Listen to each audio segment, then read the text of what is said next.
மாசமா சேர்த்து வச்ச உண்டியில காசு எவ்வளோ இருக்குன்னு தெரியல. இன்னைக்கு உடைச்சு பார்த்துருவோம். செலவுக்கு காசு என்ன பண்றது? உடைச்சாதான். கடவுளே, எப்படியாவது ஒரு 10,000 தேரணும். வரதுக்குள்ள எண்ணி ஒட்டுமொத்தமா சேர்த்து வச்சிருவான். இந்த மருமவளே, கையில காசு விளையாடுது. ஏது அத அது ஒன்றும் இல்லை. இந்த உண்டியில் காசு வச்சிருந்தல, அதை தான் உடைச்சி வச்சிருக்கேன். ஓ சரி சரி, நல்ல அமௌண்ட் வரும் போல. அண்ணி, நான் வந்துட்டேன் பாருங்க. எப்படி கரெக்டான நேரத்தில் வந்தேனா? அட ஆமா நாத்து, வா வா. என்ன நீ, நீங்க 2 பேரும் பேசுறதா கேட்டுட்டு வந்தேன். கொடுங்க, நான் வேணா எவ்வளோன்னு கவுண்ட் பண்ணி தரேன். அப்படியே நாத்து சொல்கிறேன்.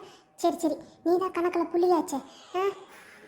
ஆமா நீ, நான் ஒரு மேக்ஸ் ஸ்டூடெண்ட். நான் சரியா எண்ண மாட்டேனா? கொடுங்க. சரி நாத்து, நீ என்ன சாப்பிட்ற இட்லியும் சப்பாத்தியும் தான் கரெக்டாக கவுண்ட் பண்ணுவேன்னு நினச்சேன். பரவாயில்ல, இதெல்லாம் கூட கவுண்ட் பண்ணுறேன். புடி அண்ணி, இங்கே ரொம்ப புழுக்கமாக இருக்கு. நான் ரூம்குள்ளே போய் எண்ணிட்டு வரேன். சரி போ. மருமவளே, என் மவ கணக்கில் புளியாக்கும். பார்க்க தானே போகிறேன். உங்கள் மக கணக்கில் புளியா இல்லை குழம்புல கரைக்கிற புளியான்னு. அண்ணி, மொத்தம் 7,500 ரூபாய் இருக்கு. மொத்தம்